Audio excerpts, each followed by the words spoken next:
This is the Behind the Line podcast and this is Pacific Northwest Headline News in 3 minutes for Friday, April 8th, 2022.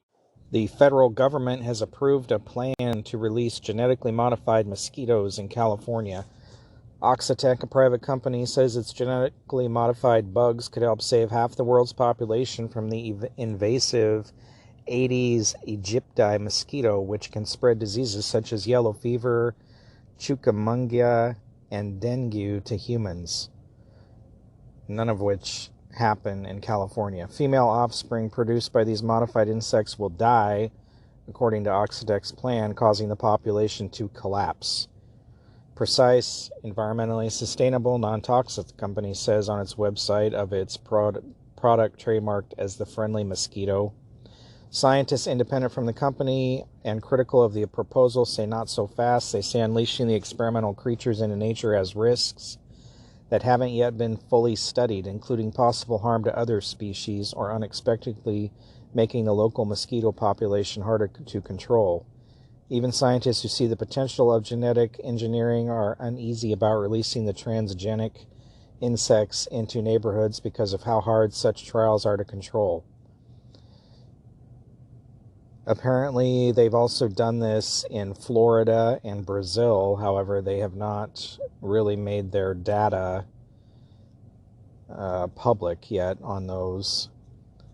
They said in the Brazil area where the mosquitoes released, 95% of the mosquito population died in 13 weeks. Seems a little frightening to mess with Mother Nature like this.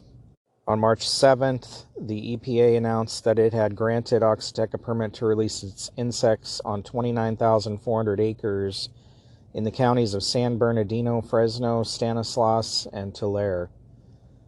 The state still must approve this before it happens. Smiley Martin, a suspect in the last weekend's mass shooting in outside bars near the California state capitol, served less than half of his 10-year sentence because of voter-approved changes to state law that lessened the punishment for his felony convictions and provided a chance for early release. Martin was freed in February after serving time for punching a girlfriend, dragging her from her home by her hair, and whipping her with a belt, according to court and prison records.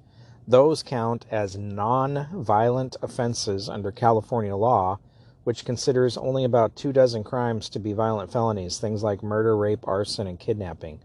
Martin, 27, was arrested Tuesday on suspicion of possession of a firearm by a prohibited person and possession of a machine gun. He is among the 12 people wounded during Sunday's shooting, which killed 6 others. Police say the violence was a shootout between rival gangs.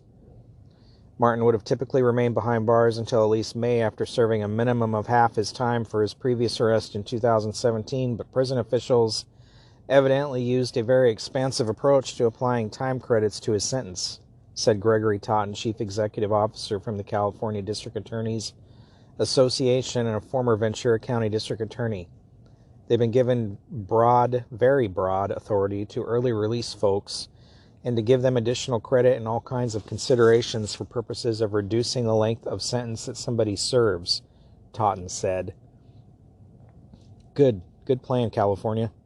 Back in 2015, Seattle introduced Vision Zero, centered around the idea that no pedestrian or bicyclist should have to die or suffer injury in a traffic accident.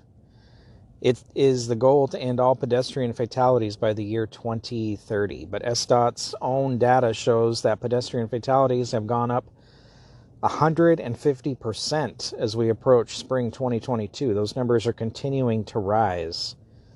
SDOT says it's made improvements all over the city, include leading pedestrian intervals at intersections were installed so walkers can have a head start and are visible to drivers. Speeds have been reduced to 25 miles per hour throughout the city. Yeah, nobody pays attention to that at all. Road diets have eliminated lanes to make the streets smaller.